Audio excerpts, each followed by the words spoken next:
I don't know when this will finish booting.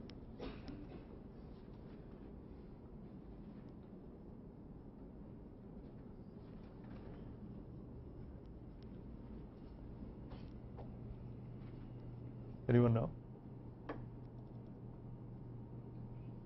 Well, let's see.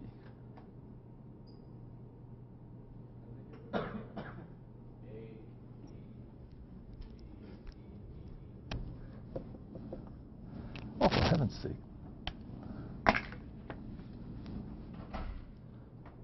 So the input. What's the input again?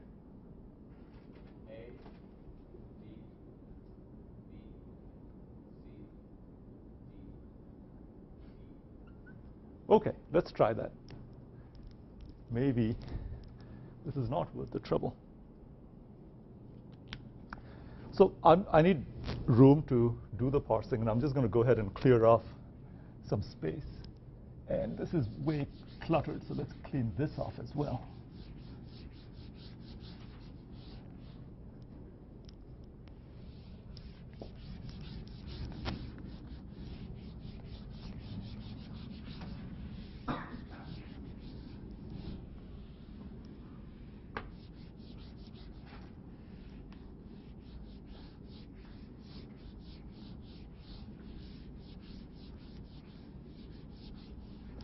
Okay, so my parser has a stack, and we'll have the stack growing in this direction. So initially, the stack has just the empty, the stack bottom, and here's my input, and the input has ABB, CDE, and at the end, there's the end of input.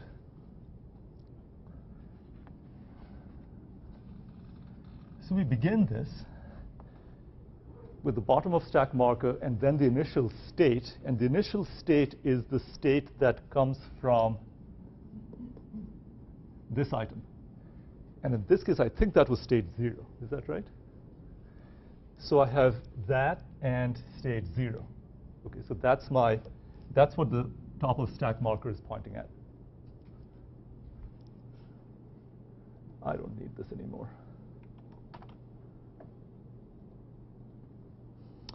So here's now my parser, state 0, input A. State 0, input A, it says shift and go to state 2. So we shift. So now my stack contains 0. I shift the input token A, and I push state 2. And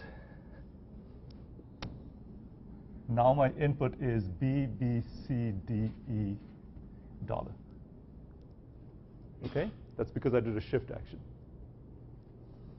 Okay, so state 2 on input B. State 2 on input B says shift and go to 4.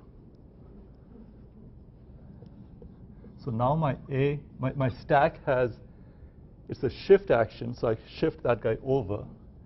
And state 2 on B is shift and go to 4. So I push the state 4. And since this B got shifted, I have B, C, D, E, $. Okay? So now I'm in state 4, and I look at B. I'm in state 4, and I look at B. And this says reduce with rule 3. So if I'm going to reduce with rule 3 is A goes to B. So the right-hand side has one token. Sorry? So the right-hand side has one symbol. So I'm going to shift, I'm going to pop one state and one symbol off the stack, right? Because the stack has things that come in pairs. There's always a grammar symbol and a state. So I'm going to pop one grammar symbol and one state off. So here's my one grammar symbol and one state that gets popped off. When I pop that off, this is what is on the stack. Okay? So this is what I get from popping off one state and one grammar symbol. Now, I know when I reduce, I'm going to pop the B off of the stack. I'm going to pop this guy off of the stack. And I'm going to push this guy, the left-hand side of the production. So I'm going to push an A. But I also need to push a state, because my invariant is that I keep a grammar symbol and a state. So the question is, what state do I push? And the state I push is obtained by looking at this state that got uncovered and this state which I'm about to push, and I look at the goto. So I have the goto from state 2 on the symbol A, and that's 3. All right? So I reduce, I push A, and I push 3. And the reason I push 3 is that this is goto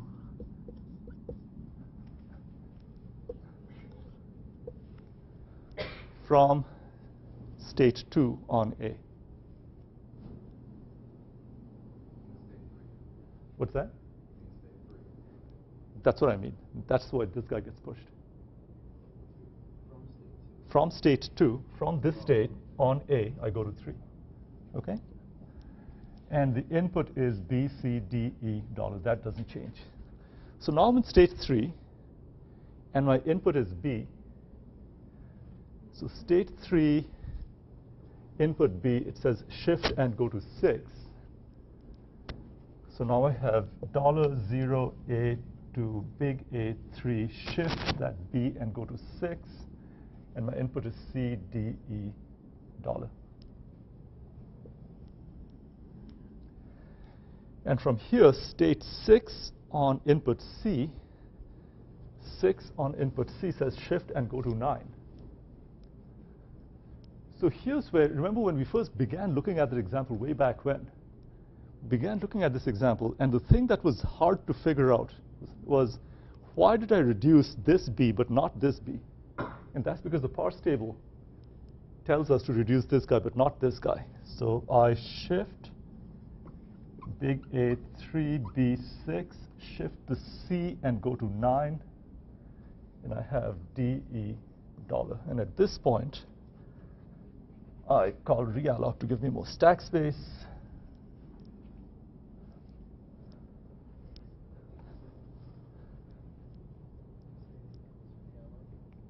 Yeah, actually break, S break. That's what I really need to call. All right, so state 9 on input D. State 9 on D is a reduce with 2. Right? State 9, symbol D, is reduced with 2. 2 is this guy. So I'm going to pop 3 grammar symbols off the stack and 3 states off the stack. So here I'm going to pop that, and that off the stack. These are the 3 symbols that I pop off the stack. And this, and this, these 3 grammar symbols. I'm sorry, these 3 states. So that once I've done the pop, this is what's uncovered on the stack. Right? I know I'm going to push the left-hand side of that rule, which is A. And to figure out the state that I push, I'm going to look at state 2, A, it's 3, so I'm going to push state 3. So I have A and 3.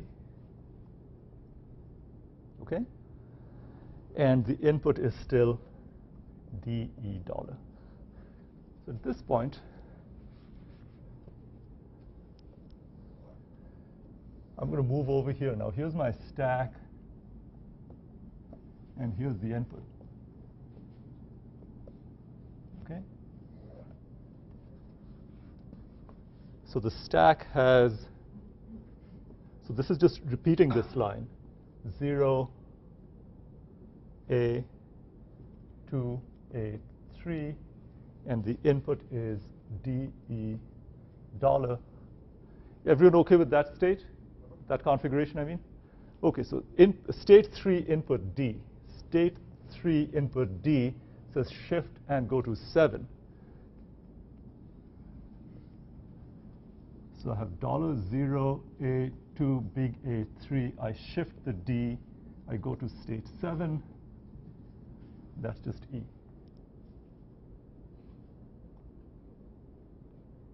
Right?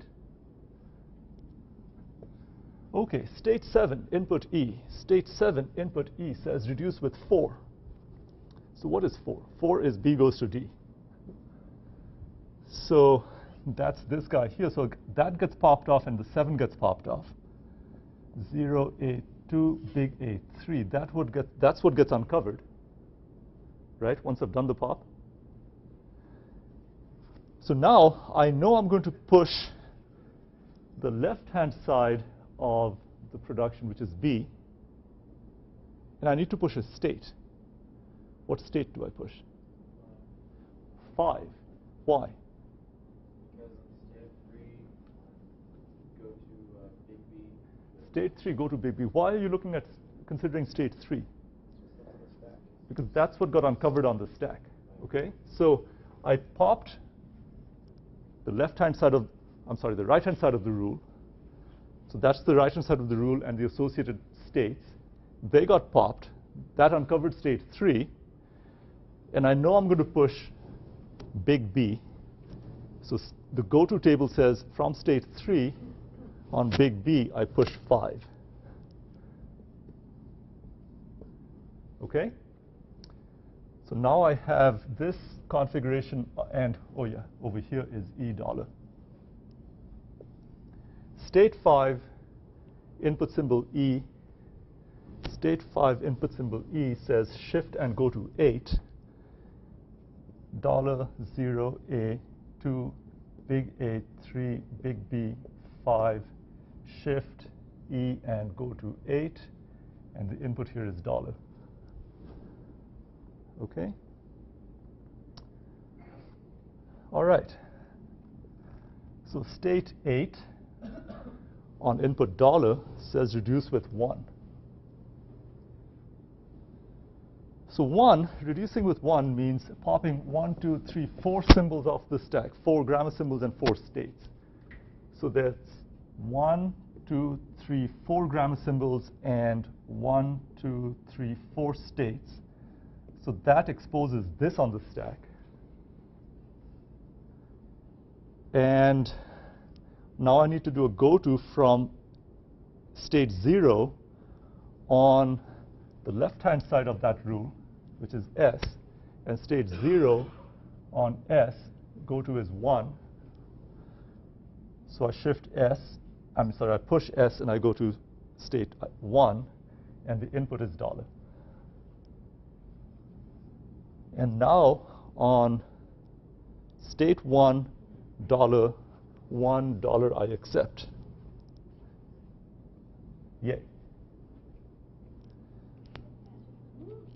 Yeah. So now when you have Yak parsing your, you'll forgive Yak for all of the shift-reduce conflicts and all, because at the end when all of that is done, it's doing some such magic.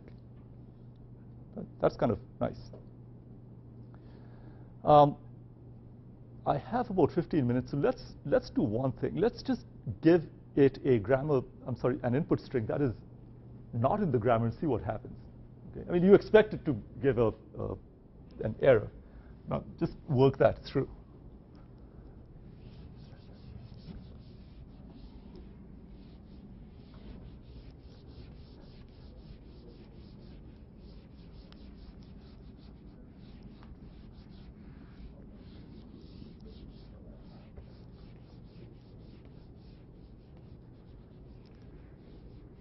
So let's see. My stack initially has $0. What's an input that's not in this grammar, in the language of this grammar? Yeah. ABDA. ABDA? Okay. All right. So state 0 on input token A is shift. 0, I shift this guy, and I go to state 2. So I shift A, I go to state 2. All right? So then in state 2 on B, 2 on B says shift and go to state 4. 0, A, 2, I shift the B and I go to state 4. So this has D, A dollar. State 4, input D. State 4, input D is reduced with 3. So 3 is A goes to B. So that means I pop this guy and I pop that guy. 0, A, 2. 2 gets uncovered. And since I'm reducing with rule 3, I'm going to push non-terminal A. So the state that I push is going to be go to of 2 on A, which is 3. So this is A, 3, DA dollar, right? And now 3 on input D. 3 on input D is shift and go to 7. Big A3, shift that D over, go to 7, A dollar. Okay, and now for from state 7 on input A, oops, there's no entry here. So at that point, the parser gives an error. And of course, in the parsers that you guys have written, it will not only give an error, but it will also do error recovery. This parser, being not that bright, just dies or something. So that's where the syntax error gets detected. So conceptually, that makes sense, because if you look at this string that it's processing, up to this point, it could have been part of a legal string, right? I think. A, B, D, yeah. A, B, B. Yes, it could have been a legal string. It's not until it sees this last A that it realizes, oh, I can't go further. I really can't. Okay?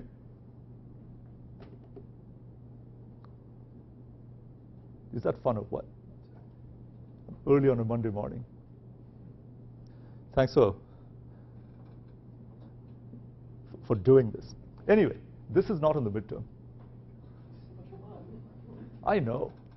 I'll create some questions specifically for. Right. One sec. What is on the midterm? Yeah, you had a question. So conflicts come from whenever we're creating the table and two entries try to go to the same spot. So conflicts, the question is about how do you get conflicts. If you think of the way we created the table, I just worked my way through the states. And for each state, I said, okay, here's a set of items. Let's see, is there a token to the right of the dot? That's a shift action. Go and sprinkle in some shift actions. Is there an item with the dot all the way at the end? Sprinkle in some reduce actions. So I'm making those decisions on an item-by-item basis, right? Depending on what the item looks like. If it has a token to the right of the dot, that creates a shift. If there's an item with the dot all the way at the end, that creates a bunch of reduce actions. So each time I fill in an action like that, I don't really take into consideration what else there might be in one of these boxes.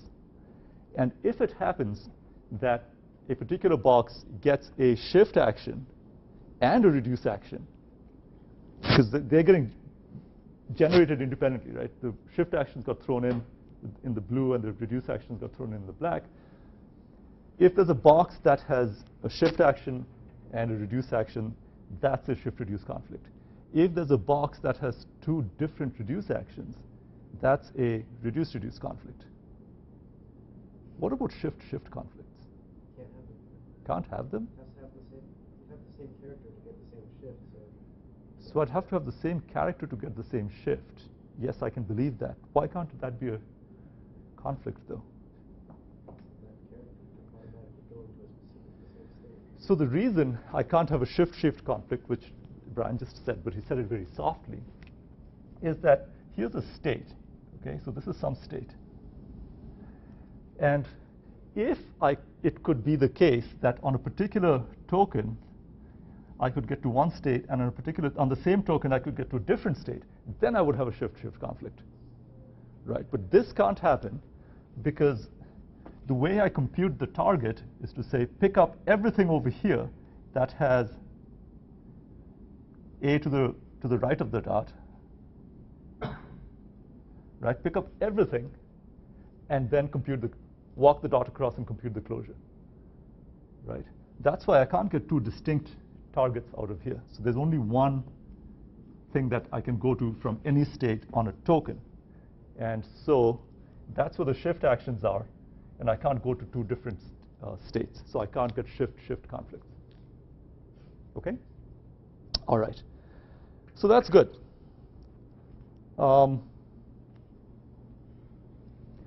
Since I have a little bit of time, let me show you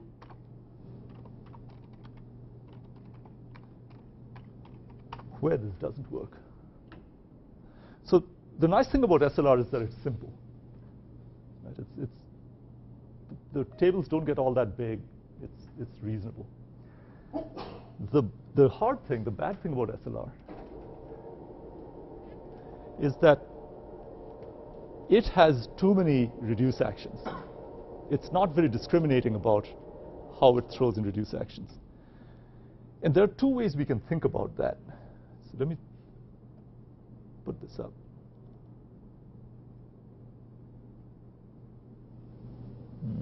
Maybe.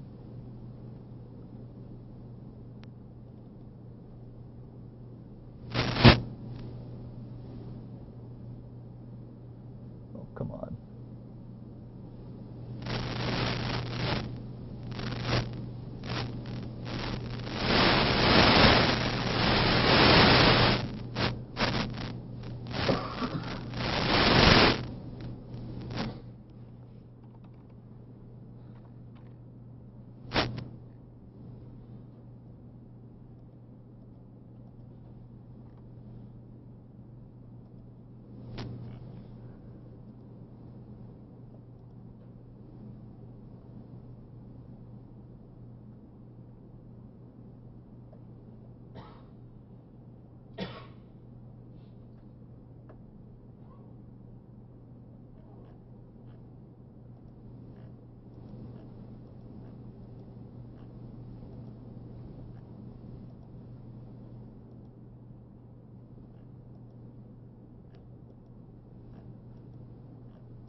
So what happens with SLR parsing is that we have too many reduce actions. There are two ways you can think about it. One is that the SLR parsing algorithm, the SLR1 algorithm, puts in a reduce action every time for every token in the follow of a non-terminal. So whenever I have a reduce action, for everything that's in the follow, I throw it in. So I don't really say, here's a point where I've reached the end of an item. I have the dot at the end of an item. What could I reduce on? Well, I'll just indiscriminately reduce for everything that's in the follow of that non-terminal. Because I do that for everything in the follow set, I can sometimes get conflicts where intuitively I shouldn't see I should be able to parse it somehow. Just intuitively, it seems like it should be doable. Here's a canonical example of that. So this little grammar talks about pointer assignments. So I have a statement can go to a right-hand side, which is a pointer expression, or it can be a left equals right. Left is dereference, or it's a variable name. Right goes to L. Simple little grammar. Doesn't look terribly complex. If you work through the parse table, we get a state. In the many states, there's a state that has this, and it has, so I have L dot equals R from here, and I have R goes to L dot. So what happened was, from some other state, I did a go to on L, and that walks the dot across. So you can see from this item over here that I should do a shift on the assignment operator. Okay. From this item, I should do reduce on this production. So with the SLR1 algorithm, I'll do a reduce for everything that's in the follow of L. Well, what's in the follow of L? The follow of L has equals in it. So I do a reduce action on everything in the follow of L, which includes the assignment. So I have a reduce, and I have a shift, and I have a shift-reduce conflict. So this particular grammar is not parsable using SLR1. So what can we do about that? What we do about that is to say, you know what, the problem over here is that what I want to be able to do is to distinguish between this production, this context, and this guy over here. Because what the SLR1 algorithm of introducing reduce actions for everything in the follow set is doing is it's essentially conflating these two guys and introducing a conflict. So what we'll do, the first thing that we try is to do the following. I have all these states, and each state in my parse table is a set of items. Okay? So one way to think about how to deal with this is to split these states into pieces. So one state in my SLR1 case becomes split into a few different states. Okay? If I could figure out how to do that, maybe if I did it right, then one of those states would have the shift action, and the other state would have the reduce action, and then I'd be able to avoid the conflict. Okay, so that's one way to think about the intuition. How do I go about splitting these states? What we do is to say, you know what, just blindly doing a reduce action for everything in the follow is not precise enough. What I'm going to do is I'm going to put in some additional information into each item. I'm going to add some information that acts like a look-ahead token when I'm constructing the parse table. Okay? So what that does is it produces what I call LR1 parses. It incorporates this notion of look-ahead into the parser states. So each item now has a little bit more information that says, with this item, here are the possible things that could come after it. So we're using the word look ahead in two different ways now, which can be very confusing. So I want to clarify this. When I'm constructing the parse table, each item has a little bit more information put into it, which is called the look ahead into the item. That's happening when the compiler is being constructed. That's happening when I'm constructing the parser. That's happening long before I'm actually doing any parsing. There's a different notion of look ahead, which is when the parser is chugging along, it's looking at the next input token to decide what it should do next, like we just saw in the couple of examples we did. That's also called look ahead. But the two are different things. Okay? The way I improve the precision of the parser is to incorporate additional information into each item that allows the item to say, here I am, I'm an item, I've seen this, here's the stuff to the left of the dot, here's the stuff to the right of the dot, and by the way, because I know where this item came from, I can also say what things could come after the item. So this has the effect intuitively of taking these big globby states that the SLR1 item construction produced and splitting them up.